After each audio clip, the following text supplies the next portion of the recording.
now is to try to keep this debate alive. It's taking place with us or without us. The people who are debating are part of the establishment. And we need this debate to continue, and we need to contribute to this debate and to be at least informed and to be aware of the debate that is taking place. Did I take more than my time? Just a little bit. Just a little bit? Let me finish it. Assalamu alaikum wa rahmatullah.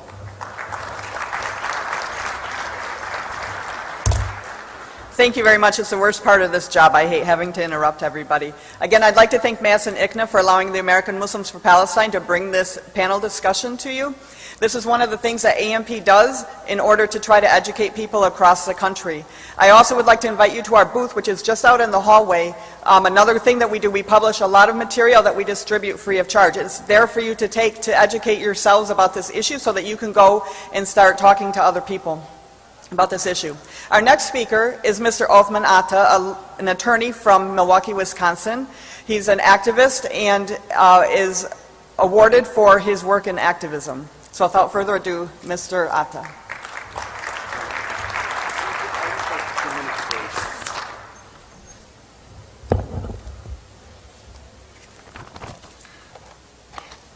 أعوذ بالله من الشيطان الرجيم بسم الله الرحمن الرحيم. Assalamu alaikum, my dear brothers and sisters. The title to the topic, in my view, Justice Without Exceptions, U.S. Foreign Policy in the Middle East, is a bit misleading. It implies that foreign policy of the United States in the Middle East is just, with some exceptions, the most significant exception being the U.S. government's unconditional support for the State of Israel.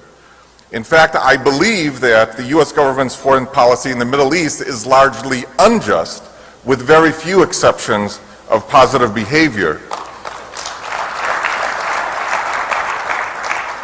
I believe that it's based on U.S. politicians pursuing policies that are largely inconsistent with the values and the ideals that we espouse as a nation. In general, if one closely analyzes the foreign policy of the United States government, one will find that many U.S. politicians, certainly not all, but many of them, have little, if any, concern for the human, the civil, the political, or even the religious rights of other people of the region of the Middle East, except for one group. Now, we do not have the time to address all of the concerns about U.S. foreign policy in the Middle East, although I believe Dr. Hatem Bazian is going to go into a little bit more detail outside of the Palestinian context. What I want to concentrate on is a little bit about the unconditional support of the U.S. government for Israel, which I believe ultimately drives almost all U.S. policy in the Middle East. As citizens in this country, we regard the United States as being a beacon of freedom. It's a place that we regard as our home. And we highly value the issues of the openness, the transparency, the accountability. This is something that we unfortunately do not see in many of the countries that many of us come from. But the question that many of us have and many people pose is, why does the United States pursue policies that are so unjust? Why does the United States support the brutal, decades-long occupation, the denial of Palestinian human, religious, political, and civil rights, the blatant violation of all international laws and norms and conventions, the oppression of innocent men, women, and children, the theft of Palestinian lands, destruction of Palestinian homes and livelihoods, the denial of all religious freedoms, the desecration of Muslim and Christian holy sites, the construction of illegal Jewish-only settlements, and very importantly, the Judaization of Jerusalem by the adoption of racist laws and practices and many other despicable acts.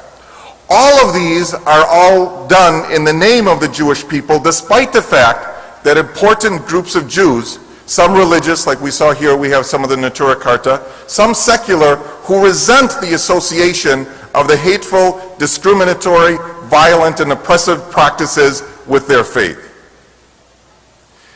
The answer to the question is that the United States is not pursuing policies that are just. They are pursuing policies that are in their perceived interest, because the standard of nations is to pursue policies that are in one's interest. However, who defines what is in the perceived interest of the United States? Unfortunately, this is coming from our nation's politicians, who many in our country, not only us, but many people do not have very high regard for anyways. But it is them, and there's also important input from the media. And I just want to digress here for just 1 second with regards to the issue of the media, because there was an interesting article that I just read a couple days ago about this WikiLeaks and Julius Assange, who is the head of that, where there were many people who were asking questions, why are we not reading about cables that are coming out from the U.S. Embassy, from the U.S. Embassy in the occupied lands. What and I'm going to read a quote.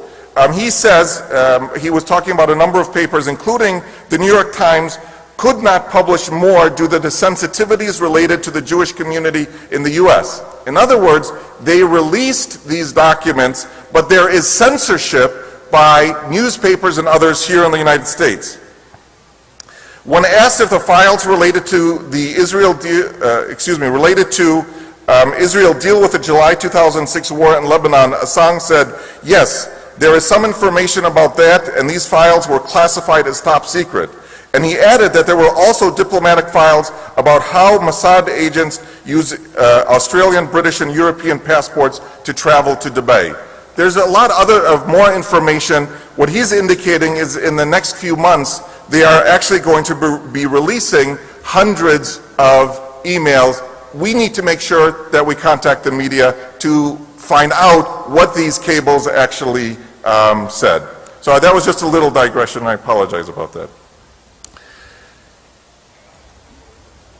Politicians in the United States, with the assistance of the pro-Israeli lobby, have tried to argue that supporting Israel is in the interest of the United States because Israel is a strategic asset for the United States and because it has shared values with the United States. And I want to just look at these two very quickly. I don't have time to go into the claims that Israel is a strategic asset, but all that I ask is you're familiar with the events of the Middle East, and just look at the last 30 years and ask yourself, how has Israel served the interests of the United States during the last 30 years? Let's start from 1979, the overthrow of the Shah of Iran. Did the Israeli government contribute to prevent that? The Soviet invasion of Afghanistan that took place, the 1982 invasion of Lebanon and the massacre of Lebanese and Palestinians that took place, and resulting in the creation of Hezbollah, the continued settlements in Palestine, the first and the second Intifada, the Iran-Iraq war, the invasion by Iraq of Kuwait, the second Gulf War. Where did Israel serve as a strategic ally in any of these places? In fact, it served as a liability in every single one of these circumstances, and in fact, it was the cause of many of the problems that the United States suffered in a number of these particular events.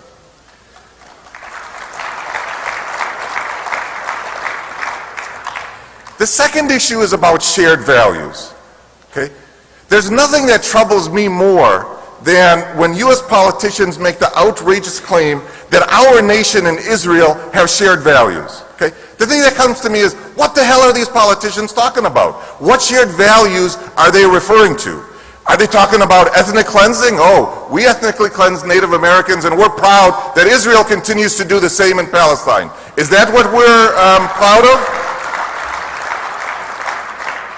Or is the shared values the idea that Israel continues to enforce collective punishment, which is in violation of international law and norms? Oh, we support Israel for its violation of collective punishment, for putting an entire nation under siege, for trying to starve them and brutalize them. We share those values. Is that what our politicians are trying to say? We need to make it very clear that when we hear a politician that's telling us that we have shared values, what is it that they're yearning for? Are they yearning for the return of the United States to its dark ages when we supported slavery or Jim Crow, or we supported groups such as the Ku Klux Klan? Is that the kind of values that our politicians want the United States to return to? That's the kind of question that we need to ask them. What approach does the United States need to take when dealing with the Palestinians?